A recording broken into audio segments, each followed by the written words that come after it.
Ambassador Kira stepped out of her silver ship onto the metal platform of New Sol Station. Her four purple eyes looked around at the busy human colony with confusion and annoyance. She was from the Hegemony, one of the oldest and most powerful groups in the galaxy. Her people had been traveling between stars for 10,000 years. Humans had only been in space for 300 years. They were babies compared to her ancient race. But here she was, sent to solve a mystery that made no sense to anyone in the galaxy. The problem was simple but embarrassing. Every powerful nation in space now wanted human weapons. The Thex Empire had been making antimatter weapons for 5,000 years, but they were buying human power cores. The Crystal people called the Zeph had been masters of energy weapons since before humans learned to make fire, but now they were purchasing human plasma guns. Even her own hegemony military was secretly testing human weapon designs. It made no sense at all. A young human man walked up to her with a big smile on his face. Kira found human smiles strange and a little frightening. When her people showed their teeth, it meant they were angry or ready to fight.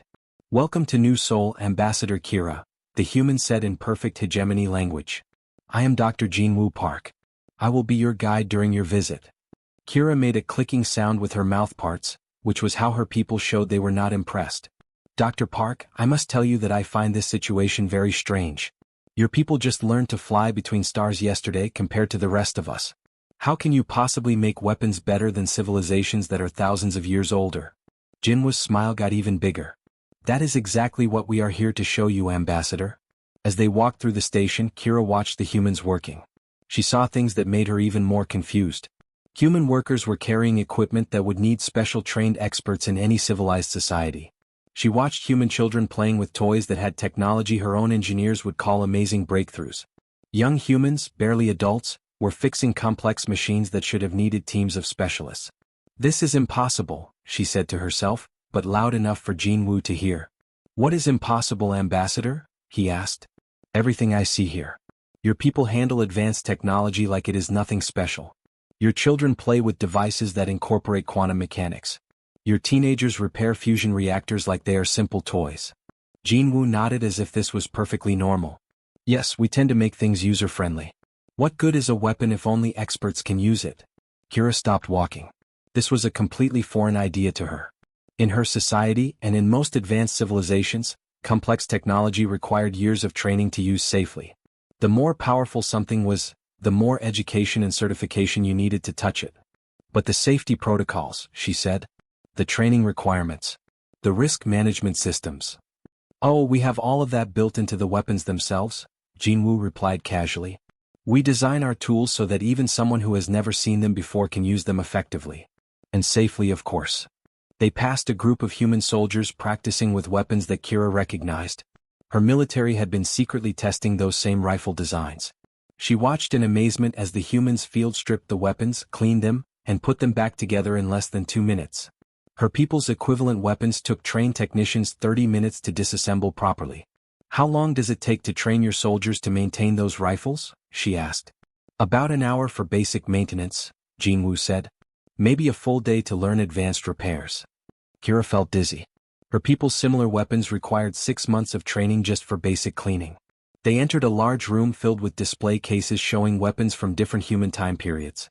Kira saw primitive clubs and swords, then guns that used chemical explosives, then early energy weapons, and finally the advanced plasma rifles that were now famous across the galaxy. "This is your weapons history museum?" she asked.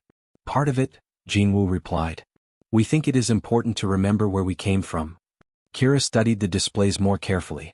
What she saw disturbed her. Unlike other species, humans had never stopped making weapons. Even after they achieved space travel, even after they made contact with galactic civilization, they kept improving their military technology. "Dr. Park," she said slowly, "most species stop developing weapons once they achieve interstellar peace. Why did humans continue?" Jinwoo's smile faded slightly. "Ambassador, humans have never achieved peace. We have achieved the ability to destroy each other completely, which made us very careful about starting wars. But we never stopped preparing for them." This was the most disturbing thing Kira had heard yet. Every other advanced species in the galaxy had evolved beyond their violent nature. They had learned to solve problems with negotiation, trade, and diplomacy. Violence was something primitive species did. "You mean humans still think about fighting each other?" she asked. "We hope we never have to," Jinwoo said seriously. But we prepare as if we might have to tomorrow. And when you prepare for war against humans, you have to be very creative. We know all our own weaknesses, so we have to constantly invent new ways to fight. Kira realized she was beginning to understand the mystery. Humans made the best weapons in the galaxy because they had never stopped trying to kill each other. While every other species had grown beyond violence, humans had simply gotten better at it. This is why your weapons are so advanced, she said. You never stopped innovating because you never stopped being afraid. Jinwoo nodded. Fear can be a very powerful motivator, ambassador. Makes you creative. It makes you prepare for things you hope will never happen. And it makes you very, very good at surviving. The next morning, Kira found herself deep underground beneath New Seoul Station. Dr. Jinwoo Park had brought her to what humans called their weapons testing facility. The name seemed simple enough, but what she saw there made her question everything she thought she knew about civilized behavior. Chief Engineer Minji Kim was holding a beautiful silver rifle that looked like it cost more than Kira's entire ship. The weapon was sleek and perfect, with smooth lines and a gentle blue glow. It was exactly the kind of advanced technology that should be handled with extreme care. Then Minji threw it into a pool of thick, bubbling mud. What are you doing? Kira shouted, her 4 eyes going wide with shock. That weapon must be worth millions of credits. About 12 million actually, Minji said calmly. She reached into the disgusting mud and pulled out the rifle, which was now completely covered in brown slime. Without even cleaning it, she pointed it at a target and fired. The weapon worked perfectly, sending a bright blue plasma bolt exactly where she aimed. This is madness, Kira said, backing away. Why would you destroy your own equipment? We are not destroying it, said another human engineer named Hyunwoo Lee. We are testing it. A weapon that only works when it is clean and perfect is useless in real combat. Kira watched in horror as the humans continued their tests. They buried rifles in ice and left them there for hours. They exposed delicate electronics to deadly radiation. They had soldiers who had never seen the weapons before try to use them while wearing thick gloves that made it almost impossible to grip anything properly. In my civilization, Kira said, we test weapons in controlled environments. We make sure everything is perfect before we declare them ready for use. That is why your weapons break in real battles, Minji replied. She picked up another rifle and deliberately dropped it down a metal staircase. The weapon bounced and crashed against the steps, making terrible noises.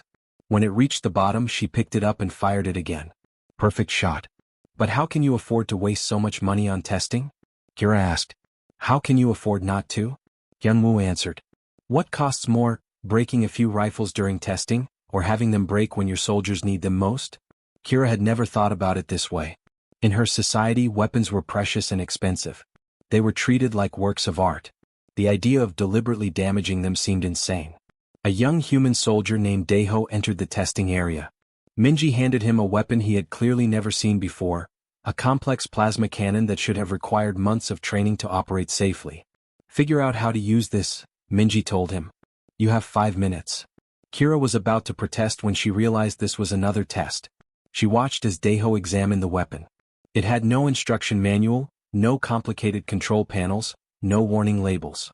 Instead, it had simple shapes and colors that seemed to guide the user naturally. Within 3 minutes, Daeho was firing the plasma cannon accurately at targets. He even figured out how to adjust the power settings and switch between different types of ammunition. How is this possible? Kira demanded. That weapon should require extensive training to use safely. We design our weapons so that anyone can use them, Jinwoo explained. We assume the person using it might be scared, injured, or completely inexperienced. We assume they might be in the dark, underwater, or under enemy fire. We assume everything that can go wrong will go wrong. This is what we call the Murphy's Law Protocol, Minji added. If something can break, it will break. If something can be used incorrectly, someone will use it incorrectly. If something can happen at the worst possible time, it will happen at the worst possible time. Kira watched as they demonstrated more tests. They had soldiers operate weapons while lying upside down. They tested rifles that had been partially melted by heat weapons. They even had a demonstration where a soldier field stripped and rebuilt a complex energy weapon while completely blindfolded, underwater, during a simulated earthquake. Every weapon worked perfectly after every test. This is completely different from how other species design weapons, Kira said, finally beginning to understand. Yes, Jinwoo agreed. Most species design weapons for ideal conditions. Perfect temperature, perfect lighting, perfect maintenance, perfect training. We design weapons for reality. What do you mean by reality? Kira asked. Reality is when your rifle gets covered in alien blood and you need to keep fighting, Hyunwoo said. Reality is when your targeting computer gets damaged and you have to aim manually. Reality is when a new recruit who has never fired a gun before has to defend a position because all the experienced soldiers are dead. Minji nodded and pointed to a wall covered with pictures. Every one of these weapons was designed by someone who had been in combat. Someone who had seen equipment fail at critical moments. Someone who understood that in war, nothing goes according to plan. Kira looked at the pictures. Each one showed a weapon that looked simple but was clearly very advanced. They all shared the same design philosophy. They were built to work no matter what happened to them. You over-engineer everything, she realized. We plan for chaos, Minji corrected. Because chaos is the only thing you can count on in a fight. As they prepared to leave the testing facility, Kira asked one more question. How do your soldiers feel about using weapons that are designed to be abused? Jinwoo smiled. They love them. Because they know that no matter what happens, their weapon will work when they need it most. On the third day of her visit, Kira met Dr. Yuna Choi in a different part of the facility. This room was quieter and felt different from the weapons testing areas. The walls were covered with charts and pictures that showed different alien species, including detailed drawings of their brains and nervous systems. Welcome, Ambassador, Yuna said with a gentle smile. I study something we call combat psychology. It is the science of understanding how minds work during fighting. Kira looked around the room with growing confusion. Most of the galaxy had never heard of such a thing. What do you mean by combat psychology? She asked. Most species design weapons to damage bodies, Yuna explained. We design weapons to affect minds too. A weapon that makes your enemy too scared to fight is often better than a weapon that simply kills them. Yuna led Kira to a large display case containing a weapon that looked very familiar. It was the famous Wraith Cannon that had become legendary across the galaxy. Kira had seen reports about this weapon, but she had never understood why it was so feared. This weapon is only slightly more powerful than a standard plasma rifle, Yuna said, picking up the cannon carefully. But watch what happens when I turn it on. The weapon began to glow with a strange, shifting light that made Kira feel uncomfortable. Then it made a sound, a low, haunting noise that seemed to reach inside her mind and touch something very old and frightening. Kira felt her breathing become faster and her heart start beating harder. Every instinct in her body told her to run away immediately. Turn it off, Kira said, backing toward the door. Please turn it off. Yuna switched off the weapon and the terrible feeling went away. I am sorry, Ambassador. I forgot how strong the effect is on your species. What did that thing do to me? Kira demanded, still feeling shaken. It triggered your flight response, Yuna explained. Your people evolved as prey animals thousands of years ago. Even though you are now civilized and intelligent, your brains still contain the old programming that kept your ancestors alive. The Wraith Cannon produces sounds and light patterns that your ancient brain recognizes as extreme danger. Kira sat down heavily in a chair. The idea that humans had weaponized her own evolutionary history was deeply disturbing. How do you know so much about our psychology? We study every species we might encounter in combat, Yuna said, opening a large book filled with detailed notes. The Thex Empire evolved as perfect predators, so we create weapons that make them feel like prey for the first time in their evolutionary history. The Zeph Crystal people share a group mind, so we design weapons that disrupt their mental connections and make them feel alone and isolated. Kira flipped through the book and found detailed studies of dozens of species. Each entry included information about their evolutionary history, their fears, their psychological weaknesses, and specific weapon designs created to exploit those weaknesses. This is psychological warfare, she said quietly. Yes, Yuna agreed. But it is also psychological peacemaking. A weapon that ends a fight quickly by making the enemy surrender causes much less death and suffering than a weapon that simply kills more efficiently. Yuna showed Kira video recordings of battles where human psychological weapons had been used. In most cases, enemy forces retreated or surrendered after only brief exposure to the weapons. Very few beings actually died. Your weapons make enemies too frightened to fight, Kira observed. Exactly. Fear is a survival mechanism. When we trigger that mechanism correctly, we can end conflicts with minimal violence. Yuna paused and looked directly at Kira. Is it more moral to kill 1,000 enemies, or to frighten 10,000 enemies into going home to their families? This was a difficult question that Kira had never considered. Her own people's weapons were designed simply to destroy targets as efficiently as possible. The idea of using psychology instead of pure destruction was completely foreign to her. But how do you know so much about fear and violence? Kira asked. Most civilized species have evolved beyond such primitive emotions. Yuna's expression became more serious. Ambassador, humans have not evolved beyond fear and violence. We have simply learned to control them better. For thousands of years, we fought wars against other humans. We learned everything there is to know about psychological warfare because we used it against our own species. You mean humans used to fight each other? Kira was shocked. Most advanced species had achieved internal peace long before reaching the stars. We still do sometimes, Yuna admitted. But now we understand the psychology of violence so well that we usually choose not to use it. When you truly understand how to break someone's mind, you also understand how precious and fragile minds are. Yuna led Kira to another display showing weapons designed for different types of psychological effects. Some created feelings of hopelessness. Others triggered confusion or disorientation.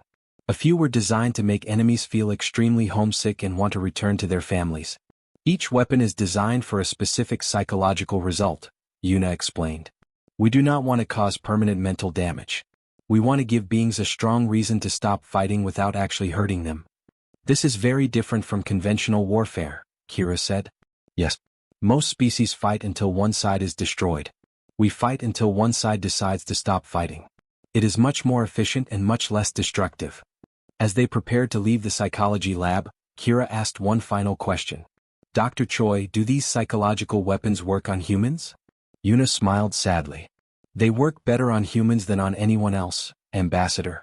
We know exactly which buttons to push because we installed the buttons ourselves. That is why we are so careful with this technology. We understand its true power because we have felt its effects personally. Kira left the psychology lab with a new understanding of human weapons. They were not just tools of destruction, they were tools of persuasion that could end conflicts by changing minds instead of destroying bodies. Technical specialist Miho Kong met Kira in the archives section of New Seoul Station. The room was filled with displays showing the history of human military technology, but these were not ordinary museum pieces. Each display told a story of humans facing complete destruction and somehow finding a way to survive. Ambassador, Miho said, gesturing to the first display, let me show you something that will help you understand how humans create impossible weapons. We call this our Crisis Innovation Timeline. The first display showed a period called the Kethmar War. Kira had heard stories about this conflict. An alien insect species had tried to wipe out humanity completely. The insects had thick, regenerating shells that healed faster than conventional weapons could damage them. Traditional bullets and energy weapons were completely useless, Miho explained. The Kethmar would heal from any injury within seconds. Human military leaders calculated that we would be extinct within 6 months. Kira studied the historical records. The situation had indeed looked hopeless for the humans. But you obviously survived, she said. How? Miho activated a holographic display showing a weapon that made no sense according to known physics. We created these adaptive ammunition. Bullets that analyze their target while flying through the air and change their shape and properties to exploit any weakness they find. That is impossible, Kira said immediately. Projectiles cannot change their molecular structure during flight. The energy requirements alone would be enormous. You are correct by normal physics, Miho agreed. But humans facing extinction do not care about normal physics. We needed a solution, so we found one. These bullets can become acid when they detect organic armor, turn into electromagnetic pulses when they encounter electronic shields, or transform into tiny drilling machines when they hit hard surfaces. Kira examined the weapon more closely. The technology was clearly functional. There were test results and battle reports proving its effectiveness. But it should not have been possible to create. How did you overcome the energy problem? She asked. We did not overcome it, Miho said with a strange smile. We cheated. Each bullet contains a tiny piece of what we call desperation physics, technology that only works when you absolutely need it to work. This was getting stranger by the moment. Kira had never heard of desperation physics and she was not sure she wanted to. Miho led her to the next display, which showed an even more desperate period in human history. This was the shield crisis, he said. Your people, the hegemony, had developed energy barriers that made all human weapons completely useless. Our missiles, bullets, and energy beams simply bounced off your shields harmlessly. Kira remembered this period from her own history lessons. The hegemony had expected humans to surrender immediately when faced with invincible defensive technology. Instead of surrendering, Miho continued, humans invented these.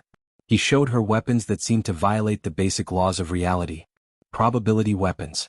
Bullets that exist in quantum uncertainty until the moment they hit their target. What does that mean?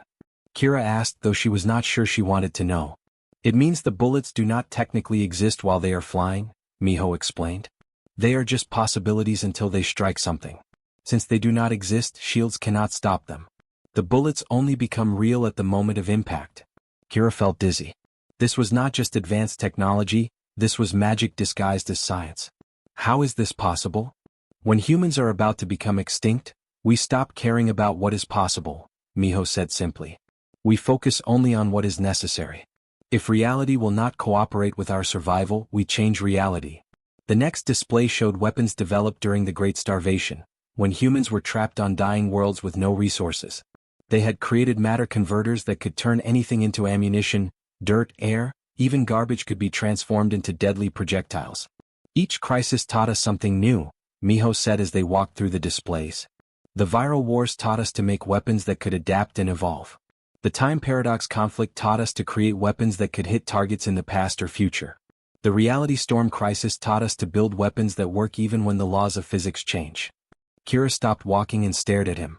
You have weapons that can shoot through time? Only when we absolutely have to, Miho replied. These weapons are dangerous and we do not like using them.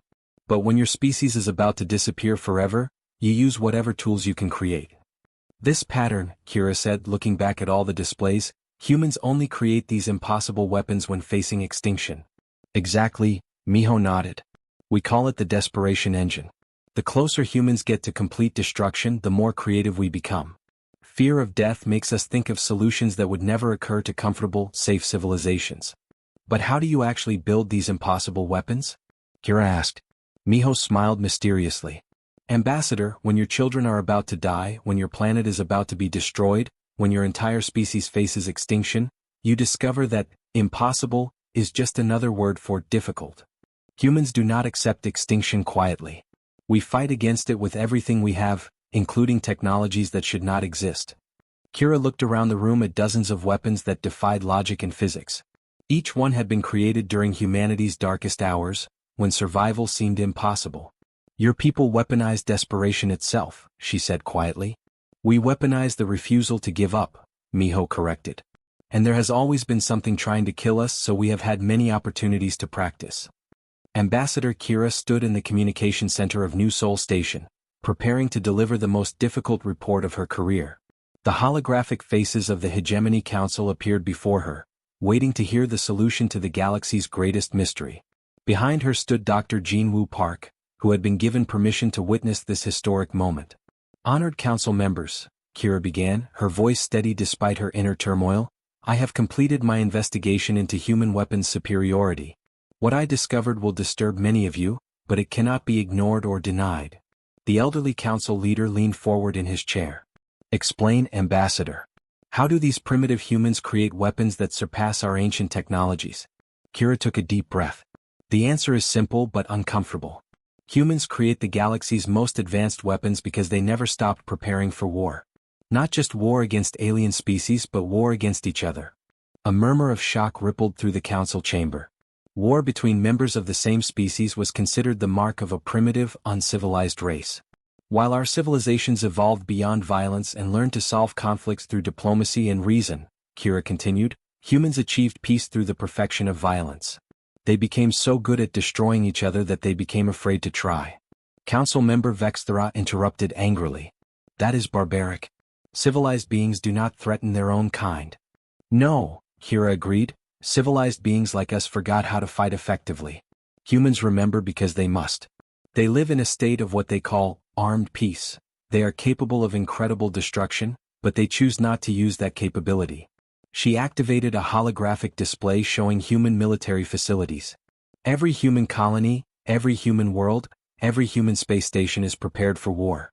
Not just war against external threats but war against other humans. They have spent thousands of years studying how to defeat enemies who think exactly like they do. Dr. Jean-Woo stepped forward. If I may address the council, he said respectfully. Ambassador Kira speaks the truth. Humans have never achieved true peace because we understand that peace is not the absence of the ability to fight, it is the presence of that ability combined with the wisdom not to use it. This is madness, declared Council Member Zorkai. Species must evolve beyond their violent natures to join galactic civilization. Must they? Kira asked quietly. Council members, I have seen human children playing with toys that incorporate quantum mechanics. I have watched untrained humans operate weapons that would require our specialists months to master. I have witnessed weapons that should be impossible actually working perfectly. She paused, letting the implications sink in. Humans achieve these things because they design everything with the assumption that it might be used against other humans. And humans are tricky, clever, resourceful opponents who will exploit any weakness they can find. The display changed to show comparative weapon statistics. A hegemony plasma rifle works perfectly when maintained by trained technicians in controlled conditions. A human plasma rifle works when it has been buried in mud, exposed to radiation, and operated by someone who has never seen it before. Which weapon would you want in a real battle? But the psychological weapons, protested Council Member Yildana. Using fear and terror as weapons is barbaric. Is it? Jinwoo asked. Which is more moral, killing 1,000 enemies with conventional weapons, or frightening 10,000 enemies into surrendering and going home to their families? Humans learn to win wars by making enemies not want to fight, rather than by killing them all. Kira nodded. The human psychological weapons work because they understand fear, desperation, and survival instincts better than any species in the galaxy. They understand these things because they have felt them personally, repeatedly, throughout their history. She looked directly at each council member through their holographic images. The uncomfortable truth, honored council, is that humans are the galaxy's best weapon makers because they never forgot that the universe is trying to kill them. Every disease, every natural disaster, every hostile environment, every dangerous alien species, humans see all of these as enemies to be defeated. Even us? Asked the council leader quietly. Even us, Kira confirmed. Not because they want to fight us but because they prepare for the possibility that they might have to. It is this constant preparation, this assumption that survival requires vigilance, that makes their weapons so effective. The communication chamber fell silent. Finally, Council Member Thexmore spoke. What do you recommend, Ambassador? Kira looked at Jinwoo, who nodded encouragingly. I recommend that we continue our partnerships with humanity, but that we understand what we are dealing with. Humans are not like us. They have not evolved beyond violence, they have evolved to control it perfectly. They are dangerous, she continued, but they are dangerous to our enemies, not to us as long as we remain friends. And their weapons are superior not because of advanced technology, but because of superior understanding of conflict, survival, and the psychology of violence. The galaxy's most advanced weapons are made by humans, she concluded, because humans alone remember that peace is a choice that must be defended, not a gift that can be taken for granted. Dr. Jinwoo extended his hand toward Kira in the human gesture of respect and friendship. Thank you, Ambassador, for understanding what many species cannot. Kira grasped his hand with her own. Thank you, Dr. Park, for teaching the galaxy that those who wish for peace must be prepared for war. As the transmission ended, Kira realized that her investigation had changed her forever. She now understood that the galaxy was safer because humans existed, not despite their violent nature, but because of how they had learned to master it.